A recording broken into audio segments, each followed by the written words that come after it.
Hi guys, নিশ্চয়ই তোমরা ভালো আছো, আমিও ভালো আছি।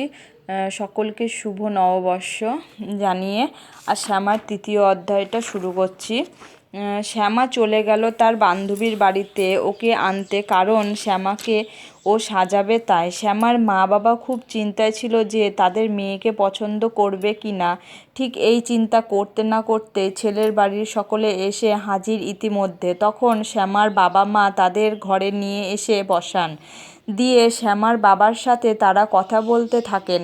তখন শ্যামা সেজেগুজে বসে থাকে অপেক্ষায়, তারা কখন ডাকবে তাকে আর তাদের সামনে গিয়ে বসতে হবে এবং কি না কি প্রশ্নের উত্তর দিতে হবে তাকে। ভাবতে না ভাবতেই ও ঘর থেকে শ্যামার বাবা শ্যামার মাকে বলে উঠল, শ্যামাকে নিয়ে এসো। তখন শ্যামা তার বাবার ডাক শুনে বুকের ভেতরটা যেন কেমন হয়ে উঠল। শ্যামা মা বলল, চল মা, এবার ওদের সামনে গিয়ে বসগে, ওরা যা জিজ্ঞাসা করবে তার উত্তর দিবি। হ্যাঁ ঠিক আছে মা।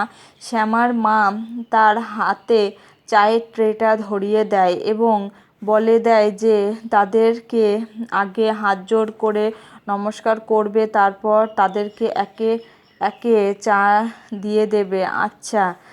শ্যামা ঘরে ঢুকতে না ঢুকতেই শ্যামার যেমন রূপ তেমনি চেহারা দেখে তাদের পছন্দ হয়ে গেল। ছেলের বাড়ি থেকে বলে উঠল যে আমাদের বাড়িতে লক্ষ্মী প্রতিমা যাবে, আপনাদের মেয়ে খুব সুন্দর, সত্যি যা শুনেছিলাম তার থেকেও অনেক বেশি। তখন শ্যামাকে বসতে বলে, তারা নানা প্রশ্ন জিজ্ঞাসা করে এবং আরও বলে যে তুমি কি পড়তে চাও, তাহলে আমাদের বাড়ি থেকেও পড়তে পারবে।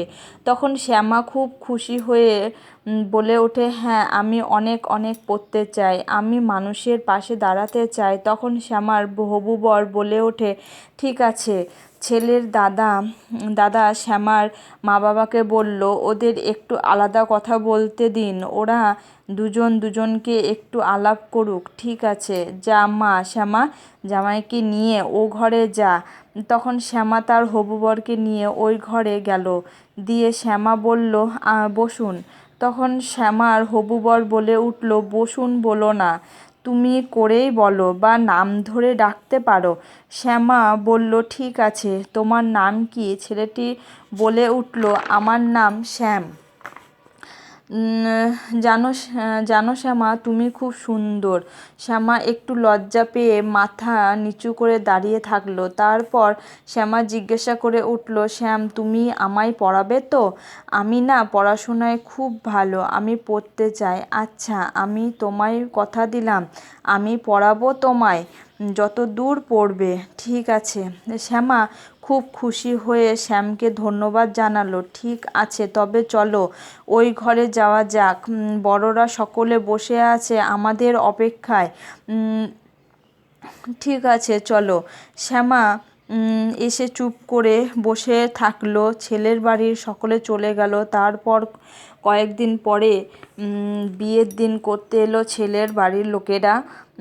বিয়ের দিন ঠিক হয়ে গেল। তখন শ্যামা রাত্রিবেলায় শুয়ে কান্না করছে। তার মা বাবা এসে তাকে বলল, শ্যামা কি হয়েছে মা, তুই এভাবে কান্না করছিস কেন? শ্যামকে কি তোর পছন্দ না?